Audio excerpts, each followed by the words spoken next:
여러분, 만약에 생명을 위협할 만큼 아주 심각한 응급 상황이 정말 아무 일도 없었다는 듯이 저절로 싹 사라진다면 어떨 것 같으세요? 오늘 우리가 파헤쳐볼 이야기는 바로 이 미스터리, 사라지는 응급 상황, 미니 뇌졸중입니다. 바로 이 질문이 오늘 이야기의 시작점이에요. 분명히 큰일이 난 것 같았는데 몇 분 만에 멀쩡해져서 병원 안 가도 되겠다 싶어지는 상황? 생각만 해도 좀 이상하게 들리죠? 여기 박 여사님이라는 분이 계셨다고 한번 상상해 볼게요. 평범한 오후였어요. 그런데 갑자기 말이 어눌해지고 오른쪽 팔다리에 힘이 쭉 빠지는 정말 끔찍한 경험을 하신 거예요. 가족들은 이거 뇌졸중이다 직감하고 정말 공포에 휩싸였죠. 그런데요, 정말 영화처럼 이상한 일이 벌어집니다. 막 119를 부르려던 그 찰나에 박 여사님의 말이 다시 또렷해지고 팔다리에 힘이 돌아오기 시작한 거예요. 언제 아팠냐는 듯이 완벽하게 원래대로 돌아왔습니다. 아니, 이게 대체 어떻게 된 일일까요? 자, 박 여사님이 겪었던 바로 이 기묘한 현상. 이걸 의학적으로는 미니 뇌졸중이라고 부릅니다. 그리고 이건 절대로 안심하라는 신호가 아니에요. 오히려 아주 거대한 경고입니다. 박 여사님이 경험한 게 바로 미니 뇌졸중, 좀 더 정확한 의학 용어로는 일과성 허혈 발작이라고 하는 건데요. 쉽게 말해서 뇌로 가는 혈관이 아주 잠깐 막혔다가 혈전이 저절로 녹거나 하면서 다시 뻥 뚫리는 거예요. 그래서 영구적인 뇌 손상이 오기 전에 증상이 사라지는 거죠. 근데 여기서 미니라는 단어에 절대 속으시면 안 됩니다. 이건 작은 뇌졸중이라서 괜찮다는 뜻이 아니에요. 오히려 곧 진짜 큰 게 온다고 알려주는 우리 몸이 보내는 가장 강력한 경고등 같은 겁니다. 자, 이 타임라인 한번 보세요. 여기서 제일 중요한 부분이 어딜까요?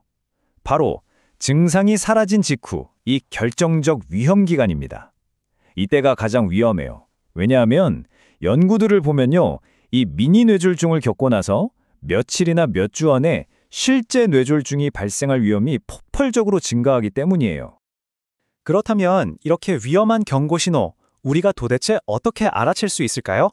사실 핵심은 생각보다 아주 간단합니다. 네, 바로 이 두 단어, 갑자기, 그리고 한쪽으로. 이것만 기억하셔도 정말 많은 걸 할 수 있습니다. 멀쩡하던 사람이 갑자기 몸의 한쪽 부분에 이상을 보인다. 그럼 무조건 의심해야 하는 거예요. 설령 그 증상이 금방 사라졌다고 해도 말이죠.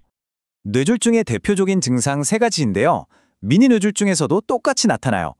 얼굴 한쪽이 축 처지면서 마비가 오는지, 양팔을 앞으로 들어보라고 했을 때 한쪽 팔만 힘없이 툭 떨어지는지, 그리고 오늘 날씨가 참 좋네요 같은 간단한 문장을 말해보라고 했을 때 발음이 어눌해지는지 꼭 확인해보세요.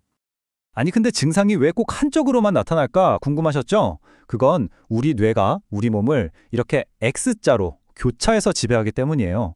화면에서 보시는 것처럼 보통 언어 능력을 담당하는 좌뇌에 문제가 생기면 몸의 오른쪽이 마비되고 말하는 데 문제가 생기고요. 반대로 우뇌에 문제가 생기면 왼쪽 몸에 마비가 오는 식이죠. 물론 이것 말고도 뇌혈관이 정확히 어디가 막혔느냐에 따라서 다른 신호들이 나타날 수도 있어요. 예를 들어 갑자기 망치로 맞은 것 같은 평생 겪어보지 못한 극심한 두통이 생기거나 손의 문제로 술 취한 사람처럼 비틀거리기도 합니다. 또 뇌간 쪽에 문제가 생기면 물체가 2개로 겹쳐 보이거나 갑자기 의식을 잃을 수도 있습니다. 자, 이제 오늘 이야기에서 정말 가장 중요한 부분입니다. 증상이 싹 다 사라졌는데 왜 우리는 그렇게 서둘러서 즉시 행동해야만 하는 걸까요? 바로 이게 미니 뇌졸중이 가진 가장 무섭고 위험한 함정입니다. 증상이 없어지니까 대부분의 사람들이 이렇게 생각하거든요. 피곤해서 그랬나 보다. 좀 쉬면 괜찮아지겠지?